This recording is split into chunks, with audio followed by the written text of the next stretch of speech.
Ketika balapan berlangsung chaos, seru, dan banyak manuver-manuver panas, Oscar Piastri tetap chill di posisi terdepan. Oscar Piastri berhasil meraih kemenangan keduanya musim ini pada balapan GP Bahrain yang berlangsung Minggu malam kemarin. Start dari pole position, Piastri start mulus semenjak tikungan pertama dan mempertahankan posisi terdepan tanpa tekanan berarti. Diterpa oleh jalannya balapan yang cukup chaos dengan variasi strategi yang cukup acak dan safety car di pertengahan balapan, Piastri kembali membuktikan ketenangannya di balik kokpit untuk antarkan McLaren raih kemenangan pertamanya di tanah Bahrain. Pembalap Australia ini finish 15 detik di depan George Russell dan menegaskan posisinya sebagai penantang serius untuk gelar juara dunia melawan rekan setimnya sendiri. Dari total 4 kemenangannya sejauh ini, kemenangan di Bahrain bisa dibilang adalah yang terbaik bagi Piastri karena seolah-olah semua aspek bisa ia tunjukkan di balapan kemarin. Mulai dari eksekusi yang sempurna, konsisten, tenang, dan jitu di setiap keputusan yang ia buat di sirkuit, capaian Piastri juga menipiskan jaraknya dengan Lando Norris, di mana dia hanya terpaut 3 poin saja dari puncak klasemen sementara. Norris sendiri sepanjang GP Bahrain memang kurang optimal, mengingat di kualifikasi, dia hanya bisa raih start dari posisi ke-6. Ketika balapan, pembalap Inggris ini mampu buat gebrakan dengan langsung naik ke posisi ketiga pada lap pertama. Sialnya bagi Norris, ia malah terkena hukuman penalti 5 detik karena posisinya saat start terlalu maju dari kotak grid yang sudah ditentukan, dan parahnya lagi, pelanggaran itu dicepuin langsung oleh Max Verstappen yang melihat jelas di belakangnya. Untungnya dengan strategi McLaren memasukkannya lebih dulu ke pit dan ambil penalti lebih awal, Lando bisa meminimalisir dampak dari hukuman tersebut.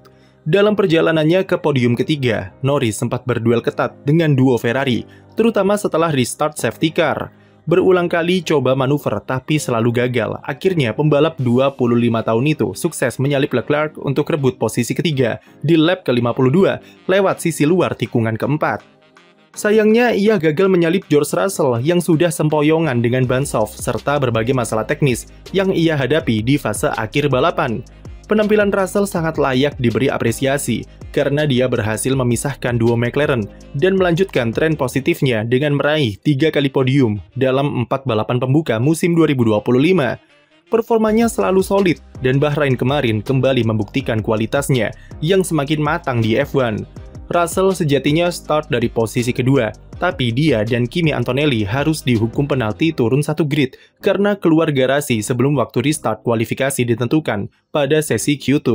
Start dari posisi 3, Russell langsung bermain agresif dan mencuri posisi kedua dari Charles Leclerc di tikungan pertama. Di stint terakhir atau setelah safety car, Russell harus balapan dengan ban soft selama 25 putaran dan sempat alami masalah elektronik. Transponder mobilnya mati dan sempat mengacaukan timing tower di layar broadcast dan live timing, serta membuat sistem automasi DRS di mobilnya alami malfungsi. Malfungsi DRS ini sempat membuat Russell membuka DRS-nya tanpa disengaja karena niatnya menekan tombol radio, tapi DRS malah terbuka sendiri. Untungnya dia lolos dari hukuman penalti karena terbukti diakibatkan oleh masalah teknis, dan Russell tidak mengambil keuntungan dari momen itu karena langsung menutup DRS-nya serta menurunkan kecepatannya sepersekian detik. Masalah Russell makin serius ketika dia alami problem di sistem brake-by-wire yang sebabkan pengereman di mobil jadi tak konsisten dan pedal remnya jadi lebih dalam. Bahkan di lap-lap akhir, mobil Russell menunjukkan gejala ada kerusakan hidrolik dengan setirnya yang sulit ditebak, serta shifting gigi yang kurang nyaman. Tapi dengan masalah-masalah tersebut, pembalap 27 tahun ini berhasil menahan Norris untuk amankan podium runner-up bagi Mercedes. Sayangnya Mercedes tak mampu memaksimalkan Kimi Antonelli karena kesalahan strategi di mana ia memasukkan pembalap 18 tahun itu terlalu awal untuk pit stop keduanya dan diberikan ban soft. Nasibnya kurang mujur dengan timing safety car yang memaksanya kembali masuk pit dan ia gagal mengejar Oliver Bearman yang membuat Kimi harus puas finish di posisi 11. Padahal balapan Antonelli tergolong epik dengan manuver-manuver beraninya sepanjang balapan, yang mana salah satunya adalah manuver dive bomb ke Carlos Sainz dan ketika duel dengan Max Verstappen. Beralih ke tim lain, duo Ferrari tampil solid dengan raih finish di posisi keempat dan kelima. Walau tentunya tidak sesuai harapan tifosi yang haus akan podium, tapi setidaknya hasil yang mereka raih di balapan kemarin sudah menunjukkan peningkatan positif dari sebelum-sebelumnya. Charles Leclerc bisa kualifikasi di posisi 3 dan start dari baris depan, merupakan sebuah pencapaian yang bagus di tengah suramnya performa Ferrari belakangan ini. Awal balapan, strategi Ferrari yang memilih memakai ban medium ketika pembalap di top 10 lainnya pakai soft sempat memancing perhatian. Ketika start, Leclerc merasakan efek dari ban medium tersebut karena kalah traksi saat start dan turun ke posisi keempat di lap pertama. Strategi duo Ferrari sempat menemukan titik terang ketika mereka berdua golong dan memanfaatkan tire offset untuk stint berikutnya. Pit stop mereka juga sangat gacor karena bisa eksekusi double stack dengan sempurna pada lap ke-18. Leclerc sempat beri tifosi harapan dengan berhasil salip Lando Norris dengan keunggulan usia ban tersebut dan bisa berikan ancaman kepada George Russell. Sampai kemudian semua buyar ketika safety car muncul dan Ferrari tak punya pilihan selain memberikan ban hard kepada kedua pembalapnya untuk stint terakhir. Kami tidak tahu seperti apa rencana asli Ferrari, tapi melihat performa mereka dengan medium dan memanfaatkan tire offset, Ferrari mungkin berencana memasang ban soft untuk stint terakhir di pit stop kedua. Setelah restart safety car, balapan Ferrari praktis buyar karena performa ban hard tidaklah sesuai yang diharapkan. Leclerc harus menyerahkan posisi ketiganya kepada Lando Norris dan mereka memperpanjang puasa podium di awal musim 2025. Lewis Hamilton cukup solid mengingat dia start dari posisi 9 dan berhasil finish di posisi kelima dengan melakukan beberapa manuver yang ciamik sepanjang race. Overall, secara strategi dan operasional, Ferrari memang menunjukkan peningkatan signifikan, terutama dari segi pit stop yang eksekusinya adalah yang terbaik saat ini. Red Bull jadi tim yang cukup disorot pada balapan kemarin karena betapa kacaunya mereka di Bahrain. Yuki Tsunoda memang akhirnya bisa tembus ke barisan top 10, tapi fakta jika Max Verstappen hanya bisa start dari posisi ke-7 dan finish di posisi 6 merupakan realita yang pahit bagi tim yang tahun lalu begitu dominan di Sakir.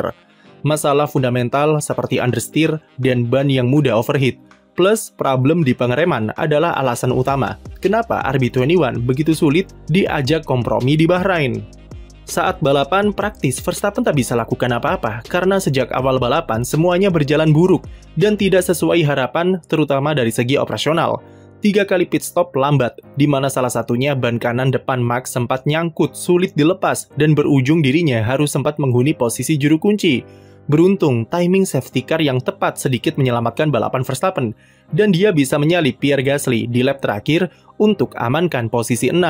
Sementara Tsunoda harus susah payah dengan chaosnya papan tengah untuk bisa amankan posisi ke-9 yang jadi poin perdananya sebagai pembalap Red Bull dan poin pertama bagi pembalap kedua Red Bull semenjak Las Vegas tahun lalu. Tsunoda juga beruntung tak kena penalti karena dia sempat senggolan dengan Carlos Sainz karena alami oversteer ketika akan lakukan switchback di tikungan pertama. Padahal Sainz sampai harus DNF karena sidepodnya bolong. Soal Red Bull akan kami bahas mendalam di video tersendiri. Sekarang mari beralih ke Alpine yang tampil terengginas sepanjang akhir pekan di Bahrain bersama Pierre Gasly. Usai berhasil start dari posisi keempat setelah kualifikasi, Gasly berhasil menuntaskan balapan dengan finish di posisi ke-7 dan persembahkan poin perdana bagi Alpine di musim 2025. Gasly sempat bertarung di lap-lap akhir dengan Max Verstappen dan meski gagal membendungnya di lap terakhir, tapi itu tak mengurangi sukacita Alpine di akhir pekan yang indah di Bahrain. Padahal mereka balapan dengan kondisi mesin Renault yang underpower untuk menjaga reliabilitasnya di suhu panas, dan mereka tetap bisa menjadi penampil terbaik di papan tengah untuk raih poin perdana. Selain Alpine, Haas juga lagi-lagi tampil impresif dengan raih double poin keduanya musim ini. Start dari luar 10 besar, Esteban Ocon dan Oliver Bearman berhasil membawa pulang tambahan 5 poin ke konstruktor. Ocon start dari posisi 14 setelah insidennya di sesi Q2 dan berhasil finish di posisi ke-8 berkat tetap stay out ketika safety car muncul karena baru saja pit stop dengan ban hard. Sementara Bearman malah harus start dari posisi paling buncit dan sukses finish di posisi ke-10 berkat timing safety car yang tepat untuk ganti ke ban soft. Ocon berhasil menahan laju Yuki Tsunoda, sedangkan Bearman berhasil bertahan dari kejaran mantan rekan setimnya di F2, Kimi Antonelli. Berkat tambahan 5 poin, Haas menggeser Williams dari posisi kelima konstruktor sementara.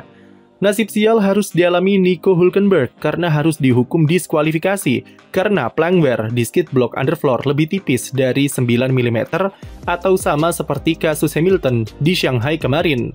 Liam Lawson mendapat total hukuman penalti 15 detik karena senggolan dengan Bortoleto dan Nico Hülkenberg di tikungan pertama di waktu yang berbeda. Sementara Jack Doohan gagal menemani Gasly di zona poin usai ia terkena penalti 5 detik karena melanggar track limit sebanyak 4 kali. Carlos Sainz yang DNF juga mendapat penalti 10 detik karena mendorong Kimi Antonelli keluar track di tikungan 10 setelah restart safety car.